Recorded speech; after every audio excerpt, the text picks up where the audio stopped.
Hello बच्चों, आज हम लोग एनसीईआरटी की प्रश्नावली 4.2 सॉल्व करेंगे। इसमें क्या है, सेकंड चैप्टर में हम लोगों को पढ़ना है कि समीकरणों का हल हम कैसे ज्ञात करते हैं गुणनखंड विधि से। और गुणनखंड करने की विधियां आप लोग जानते ही होंगे, 9th में आप लोग पिछली क्लासेस में पढ़ चुके हैं।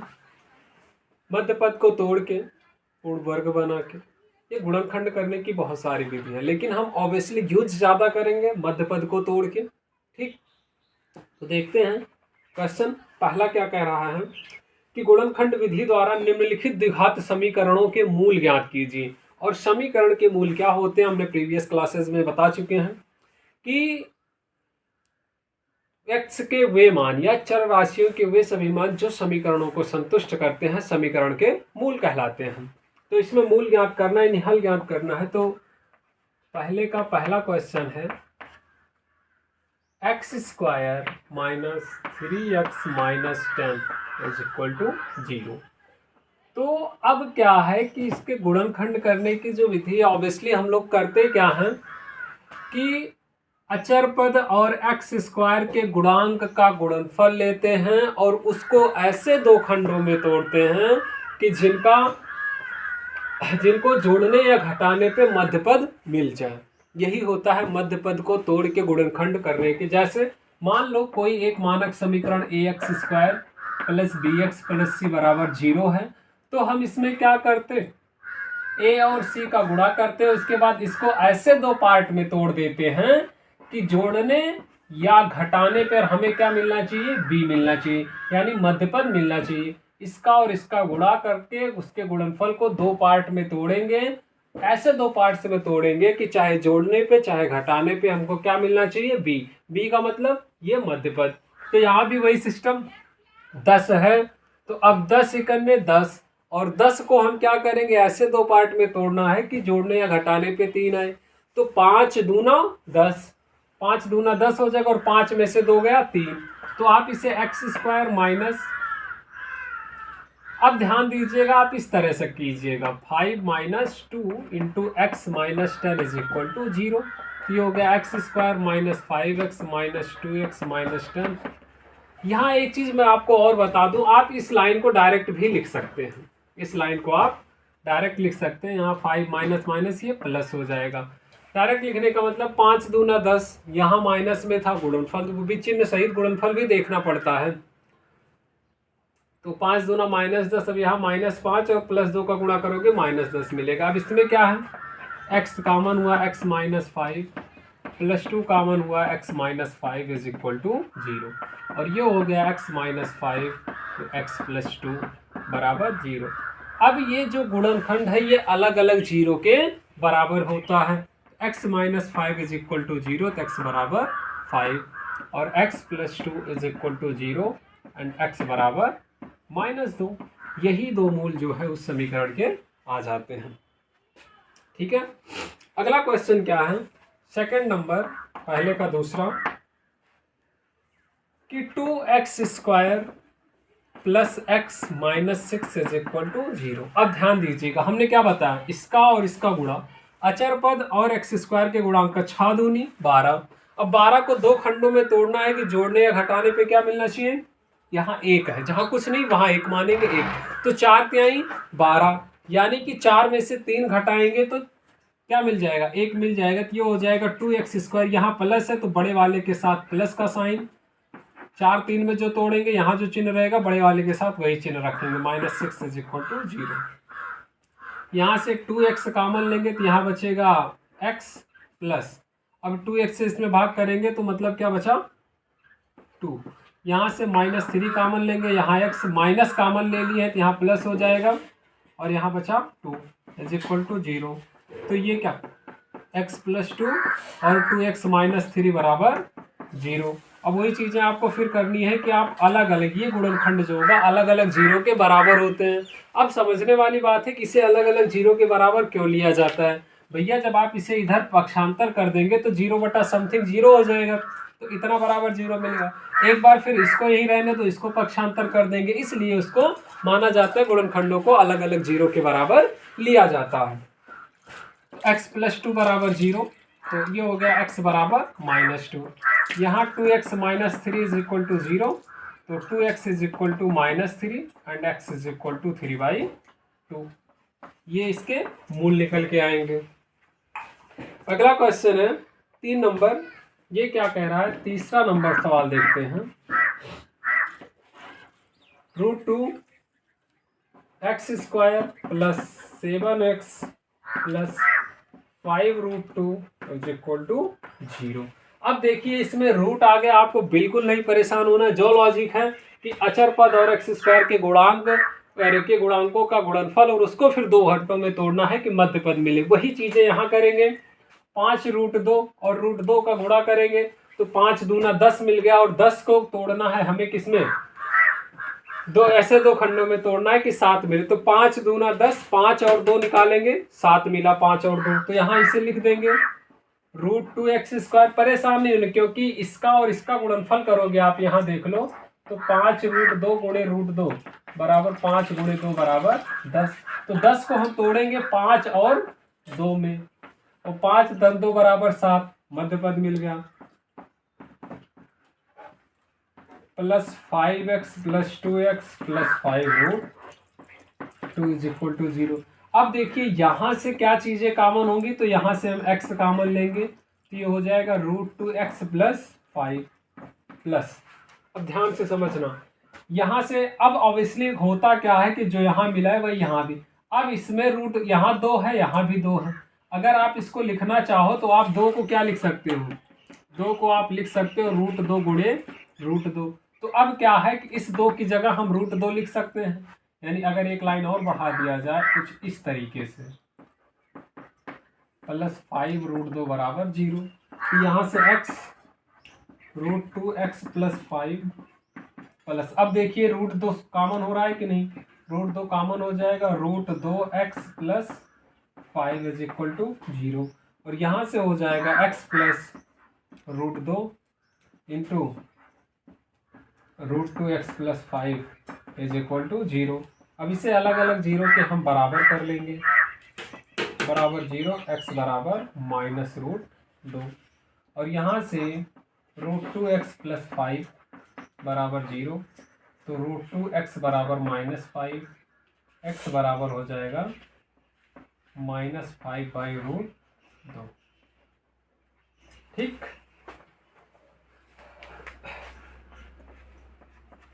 ये पहले का ही चौथा खंड की बात कर ले। चौथा प्रश्न कह रहा है कि 2x² minus x plus 1/8 is equal to 0। अब इसका गुणनखंड करने के लिए आप थोड़े से चिंतित हो जाएंगे, कोई दिक्कत नहीं है। आपके पास 2 तरीका, या तो हर एलसीएम लेके इसको इधर भेज दो, उस तरह से आप ज्ञात कर सकते हो, या फिर ये जो जिस टर्म में है आप उसी टर्म में उससे सॉल्व कर सकते हैं। तो दोनों चीजें पहले हम एलसीएम लेके देख लेते हैं। 8 दूनी 16x² माइनस 8x प्लस 1 बराबर 0। तो ये फाइनली बन जाएगा 16x² minus 8x plus 1 is equal to 0। अब एक और 16 का गुणा 16। अब 16 को जो है ऐसे 2 खंडों में तोड़ना है कि जोड़ने या घटाने पे 8 आए। अब जोड़ने या घटाने पे 8 आना है, यानी 4 चौक 16। तो यहाँ से 16x² minus 4x minus 4x plus 1 बराबर 0। यहाँ से क्या होगा, 4x कॉमन हुआ तो यहाँ बचेगा 4x माइनस 1, और यहाँ से -1 कॉमन लेंगे तो ये हो जाएगा 4x माइनस 1 बराबर 0।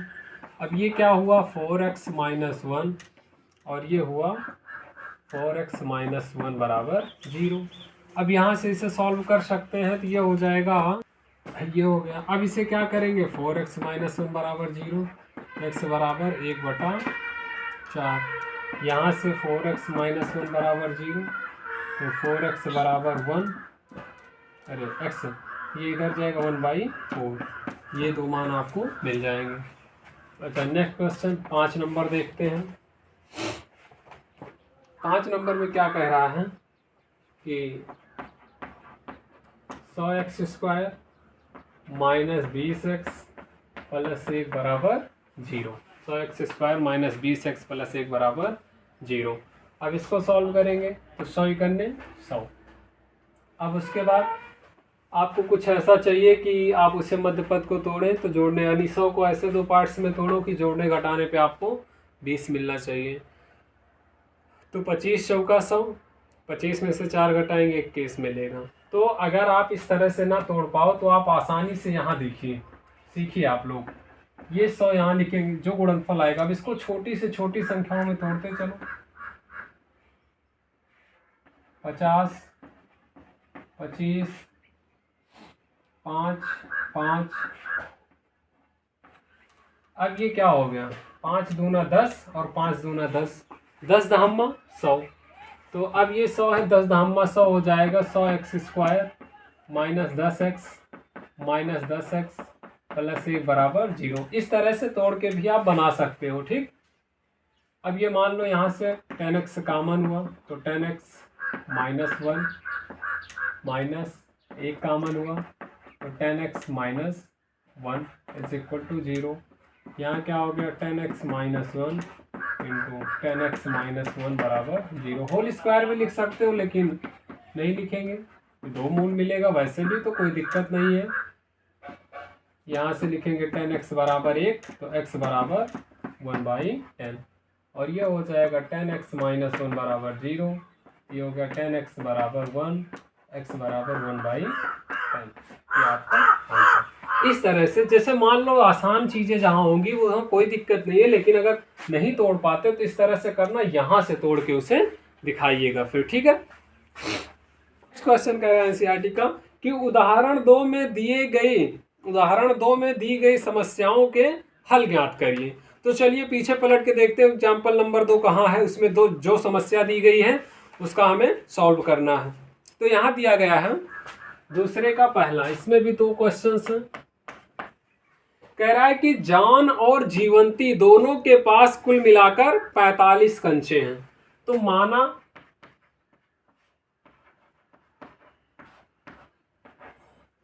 जॉन के पास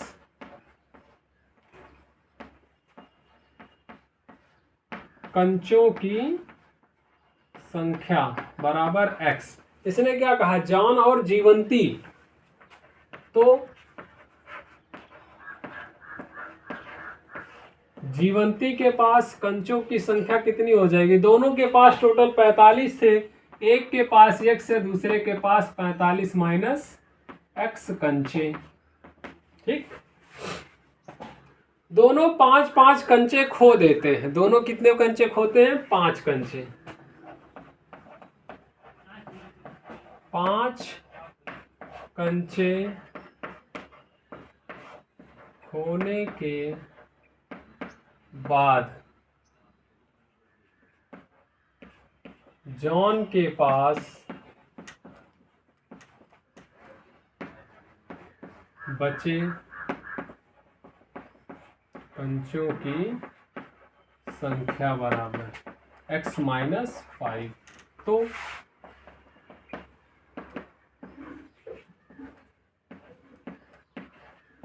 जीवंती के पास बचे कंचों की संख्या कितनी हो जाएगी, 45 माइनस x,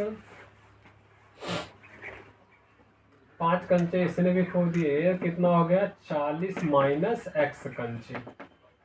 प्रेजेंट टाइम पे इतने बचे। आगे क्या कह रहा है कि अब उनके पास कंचों की संख्या का गुणनफल कितना है। प्रश्नानुसार कंचों की संख्या का गुणनफल 124 है, यानी अब x माइनस 5 जो प्रेजेंट टाइम पे उसके पास कंचे हैं उनकी बात कर रहा है, जब 5-5 कंचे खो देता है तब, और इसके पास कितना है 40 माइनस x, तो इनका गुणनफल कितना हो जाता है 124। अब हमें बताना है कि आरंभ में उनके पास कुल कितने कंचे थे। आरंभ में उनके पास कुल कितने कंचे थे, चलिए ज्ञात कर लेते हैं। यहाँ से ये हो जाएगा 40x माइनस 4 पंचे 20, 200 minus x² minus minus plus 5x बराबर 124। अभी क्या हो गया, minus x² 40 5 45 plus 45x minus 200 और ये -124 बराबर 0। अब यहाँ से -x² प्लस 45x माइनस 2 324 बराबर 0। एक्स माइनस कॉमन ले लो, x² माइनस 45x प्लस 324 बराबर 0। अब बात आती है 324 को तोड़ने की। तो 324 को कितने में तोड़ेंगे देख लेते हैं, किस तरह से सॉल्व करेंगे इसे 324 तोड़ने वाला। 324 2 1 2 छंग 12 2 दूना 4 2 8 16 1 3 3 3 3। अब यहाँ से सेट करेंगे हम। 2 दूना 4 4 कहीं 12 और 3 त्रिका 9 त्रिक 27 और 12 नहीं बनेगा। अब क्या करेंगे, 3 त्रिका 9 दूनी 18 और 3 त्रिका 9 दूनी 18 36, ये भी नहीं बनेगा। 3 त्रिका 9 और 9 दूनी 18 दूनी 36, 36 में से 36 में 9 जोड़ेंगे, 36 और 9 9 6 15 5 45। तो अब इसे तोड़ देंगे, इस तरह से सेट करेंगे यहाँ से हम। भाई 3 त्रिका 9 9 चौक 36, 36 में 9 जोड़ना है। x² minus 36x minus 9x plus 324 बराबर 0। अब यहाँ क्या हो जाएगा, x कॉमन लेंगे, x माइनस 36 और माइनस 9 कॉमन लेंगे तो x माइनस 36 बराबर 0। यहाँ जो कॉमन लिया जाता है उसी से भाग किया जाता है। तो यहाँ x माइनस 36 x माइनस 9 बराबर 0।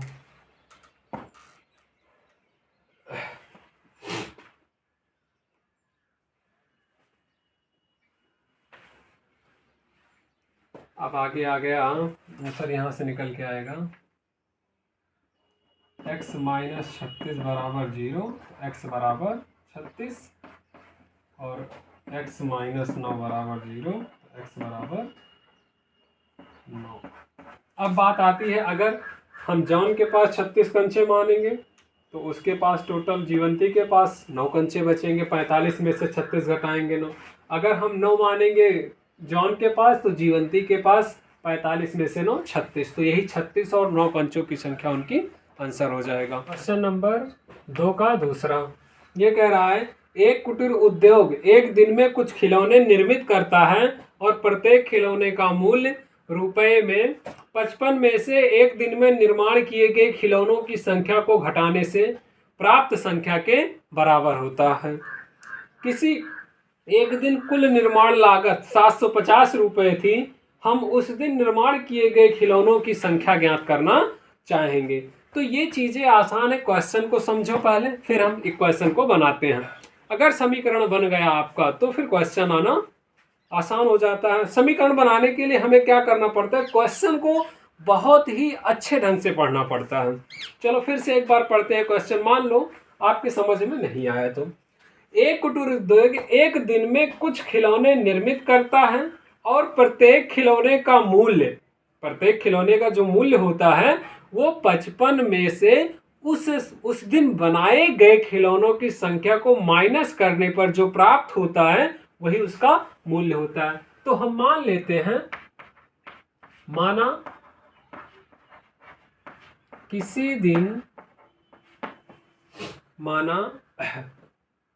किसी दिन निर्मित खिलौनों की संख्या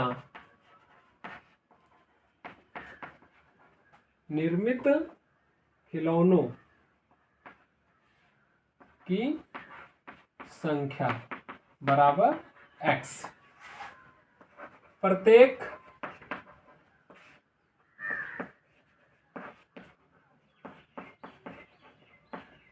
खिलौने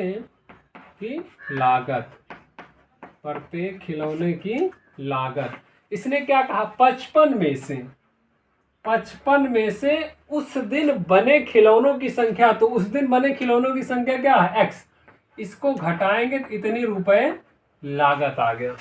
ठीक है, तो अब क्या कह रहा है कि किसी एक दिन कुल निर्माण लागत 750 रुपये थी। मान लेते हैं किसी दिन, इस दिन उस निर्माण लागत कितनी थी, तो उस दिन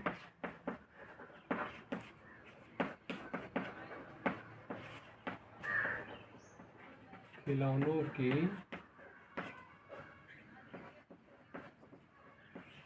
निर्माण लागत, ठीक है, क्योंकि इसने कहा था प्रत्येक खिलौनों का मूल्य, यानी प्रत्येक खिलौने की लागत या मूल्य, ठीक। निर्माण लागत जो है 750 रुपये थी। टोटल कितना, एक्स खिलौने बने, एक की कीमत इतनी है, तो यहीं से तो हम ज्ञात करेंगे 55 माइनस एक्स। अब प्रश्नानुसार लिखेंगे, किसी दिन 750 रुपये टोटल लागत थी, तो टोटल खिलौने इतने बने, एक खिलौने की कीमत इतना, तो टोटल लागत कितनी बन जाती है, x माइनस 55 माइनस एक्स, यानी खिलौनों की संख्या गुणे एक खिलौने की लागत। ये कितना लागत 750 रुपये है। अब इसको हम सॉल्व करेंगे तो ये हो जाएगा 55x माइनस एक्स स्क्वायर बराबर 750, ये हो जाएगा minus x square plus 55x minus 750 बराबर 0। इसको माइनस को कॉमन लेके उधर भेजेंगे, x square minus 55x minus 750 बराबर 0। अब 750 को तोड़ दिया जाए, 750, अब इसे मान लो पहले स्टार्टिंग करते हैं 5 से, 5 करने 5 पचास 25 0, 5 तेई 15, 5 छक 30, 2 तेई 6। अब यहाँ से देखना है 55, तो 5 तेई पचास 25, 25 दूना 50, 5 तेई 15, नहीं 50 25 और 5 दुनाई 10 और 10 तेई 30, 25 और 30 55। तो इस तरह से हम इसे क्या करेंगे, 25 और 30 में तोड़ देंगे, तो ये हो जाएगा। एक चीज आपको यहाँ समझनी है, ये इधर आए तो यहाँ प्लस रहेगा, तो प्लस 750 बराबर 0, क्योंकि यहाँ से माइनस चिन्ह कॉमन, ये प्लस है।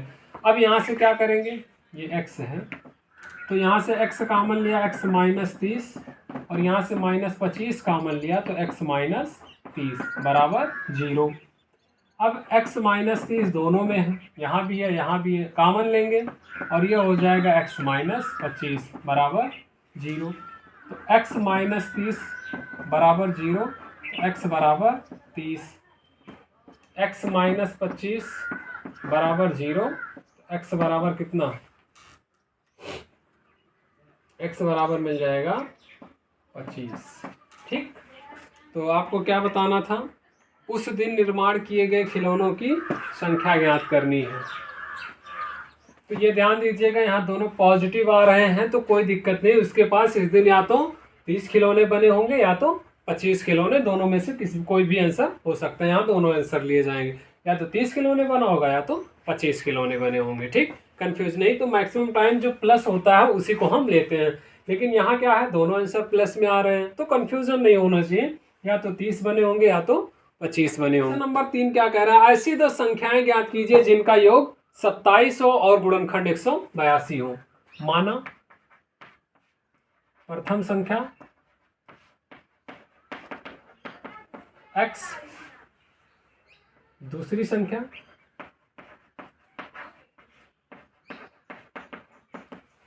ध्यान दीजिएगा दो घात समीकरण है, दो चर नहीं है, यहाँ दो चर नहीं यूज करना है, दो घात यूज करना है, जब तक हो सके तो दो घात ही यूज करो, यानी कि एक ही चर राशियां मान के। तो समझना है जिनका योग 27, अगर एक संख्या x है दूसरी संख्या क्या हो जाएगी, 27 माइनस एक्स हो जाएगी, ठीक है। और तो प्रश्नानुसार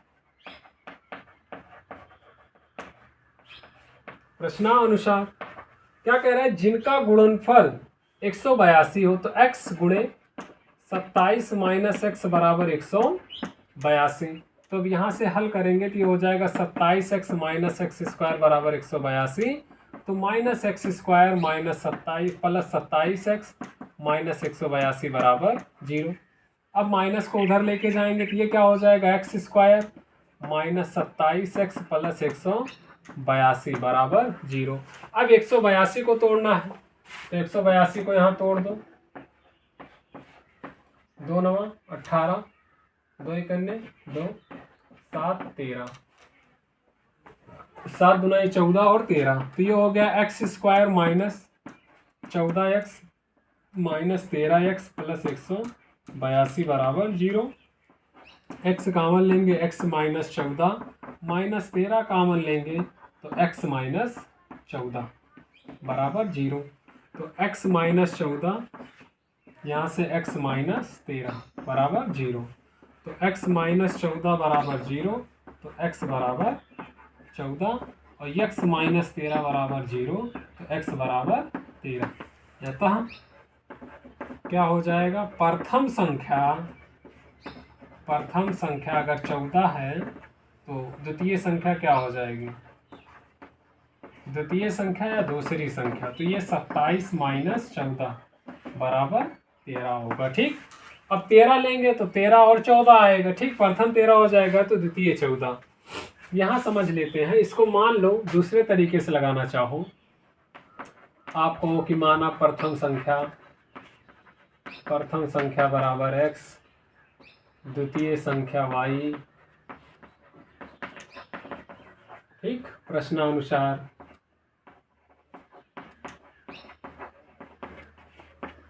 x प्लस वाई यानी दो संख्याओं का योग 27 है। भैया यहाँ से y बराबर निकालोगे तो 27 माइनस एक्स ही तो आएगा, समीकरण नंबर 1।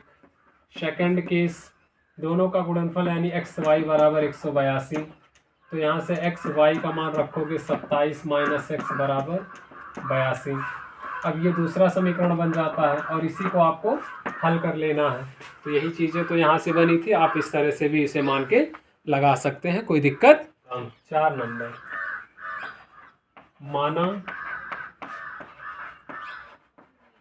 प्रथम धन पूर्णांक संख्या बराबर x, द्वितीय धन पूर्णांक, द्वितीय क्रमागत धन पूर्णांक संख्या x प्लस 1। ध्यान दीजिएगा, यहाँ सम और विषम नहीं कहा, इसलिए हम x और x प्लस 1 मान लेंगे, अन्यथा अलग कुछ कम मानते। प्रश्नानुसार जिनके वर्गों का योग 365 है, वर्गों का योग यानी x का स्क्वायर प्लस x प्लस 1 का स्क्वायर बराबर 365, इसे हम सॉल्व करेंगे तो ये हो जाएगा x square plus 1 plus 2x बराबर 365। तो ये 2x स्क्वायर प्लस 2x और इसको इधर लेके आएंगे तो ये हो जाएगा माइनस 364 बराबर 0। तो 2 कॉमन लिया, x square plus x minus 2 इकन्ने 2, 2 8 16, 2 दूना 4 बराबर 0। तो यहाँ से क्या बचा, अब x square plus x minus 182 बराबर 0। 2 इधर भेज देंगे, 0 0 में किसी भी संख्या से भाग की जाती है तो वो 0 होता है, इसलिए इधर जाएगा 0। अब इसका हम 182 का निकालेंगे तो कोई दिक्कत नहीं, आप 182 का इस तरह से निकाल लो। 2 9 18, 2 इकन्ने 2, 13 सते 91, 7 दूनी 14 और 14 में से 13 माइनस करोगे तो ये हो गया x square plus 14x minus 13x minus 182 बराबर 0। ठीक, अब यहाँ से x कामन लेंगे तो x प्लस 14 और माइनस 13 कामन लेंगे तो ये हो जाएगा x प्लस 14 बराबर 0। अब यहाँ से x प्लस 14 और अगला हो जाएगा x माइनस 13 बराबर 0। ठीक, तो x प्लस 14 बराबर 0, तो x बराबर माइनस 14, x माइनस 13 बराबर 0, तो x बराबर 13। ये अमान्य हो जाएगा क्योंकि नेगेटिव है, पॉजिटिव वाला ये हमेशा हम लेते हैं, यानी कि प्रथम धन पूर्णांक संख्या x बराबर 13, तो द्वितीय धन पूर्णांक संख्या x प्लस 1 बराबर 13 धन 1 बराबर 14, एक संख्या 13 होगी, दूसरी संख्या 14 हो जाएगी। इस तरह से सॉल्व करेंगे। पांचवा है, ये कह रहा है कि एक समकोण त्रिभुज की ऊंचाई इसके आधार से 7 कम है। यदि कर्ण 13 सेंटीमीटर का है तो अन्य दो भुजाएं ज्ञात कीजिए। तो आधार माना समकोण त्रिभुज का आधार बराबर x, ठीक, सेंटीमीटर। तो ऊंचाई, त्रिभुज की ऊंचाई कितनी हो जाएगी? आधार से 7 सेंटीमीटर कम है। आधार x है तो आधार से 7 सेंटीमीटर ऊंचाई कम होगी। और समकोण त्रिभुज का कर्ण कितना दिया गया है? 13 सेंटीमीटर। प्रश्नानुसार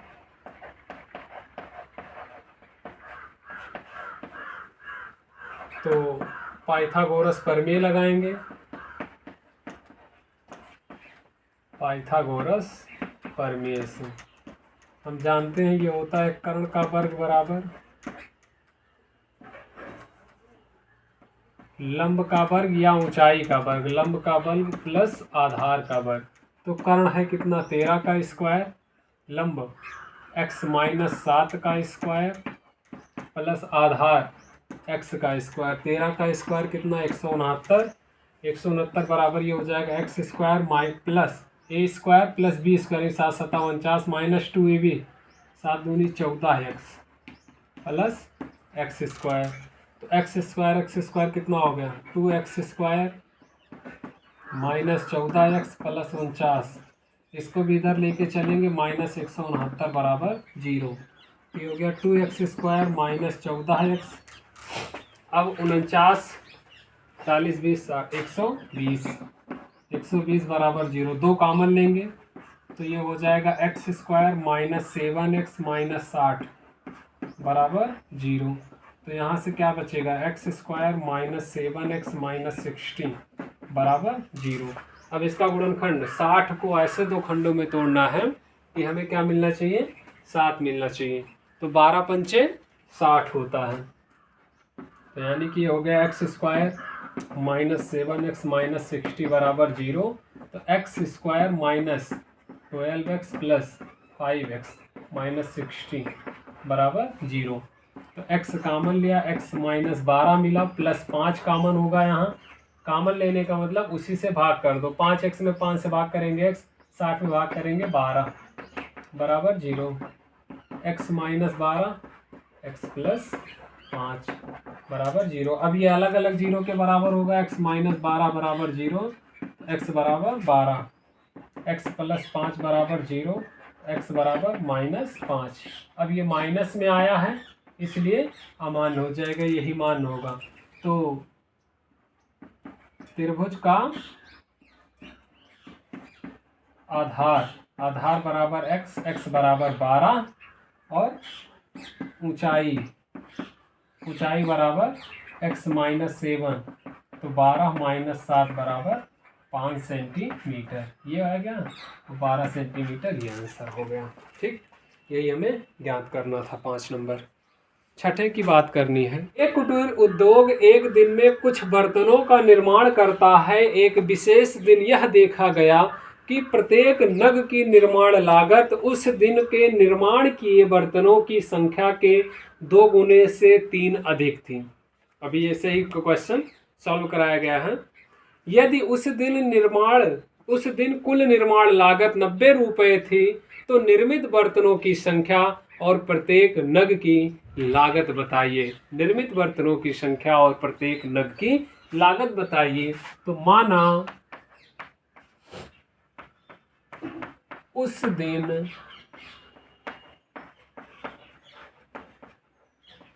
निर्मित बर्तन की संख्या बराबर x नग। इतना नग बर्तन जो है वो बनता है और एक नग की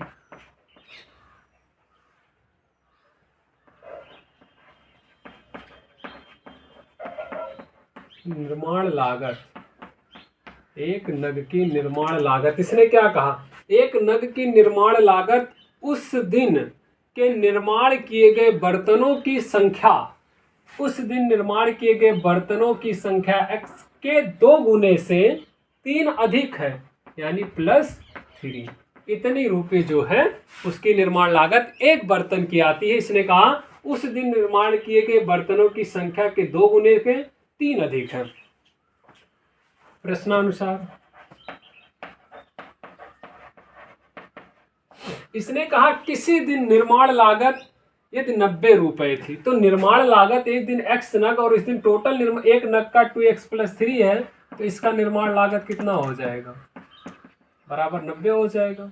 यहाँ से 2x² + 3x, ये इसको इधर लेके आएंगे, -90 बराबर 0। 90 दुनिया 180। अब 180 को तोड़ो कि ये जो है जोड़ने या घटाने पे 3 मिल जाए, तो कैसे तोड़ेंगे, ध्यान दो। 180, 2 90, 2 45, 5 9 3 3, 5 दूना 10, दूना 20, 23 60, 180। अब हमें क्या चाहिए, 3 चाहिए, तो 2 दूना 4 3 12, 5 3 15, तो 2x² + 15x - 12x - 90 बराबर 0। इसमें यहीं से हम सेट करेंगे, 5 3 15 और 2 दूना 4 3 12 और 12 15 में से 12 घटाएंगे 3 मिल जाएगा। अब यहाँ से x कॉमन हुआ, तो 2x + 15 माइनस, अब यहाँ से क्या कॉमन होगा, यहाँ से तो कॉमन होगा 12 और 90,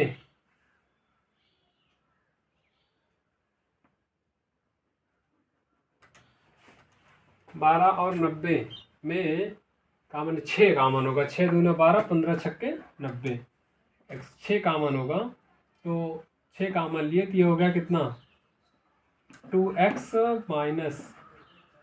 + 15 बराबर 0, क्योंकि माइनस कॉमन ले लिए इसलिए यहाँ 15 होगा। 2x + 15 x - 6 बराबर 0, तो यहाँ से 2x + 15 बराबर 0, तो 2x बराबर -15, x बराबर -15/2। ये क्या हुआ, अमान्य हुआ क्योंकि माइनस में आया है। x - 6 बराबर 0, तो x बराबर 6। ठीक, अतः निर्मित बर्तनों की संख्या, अतः निर्मित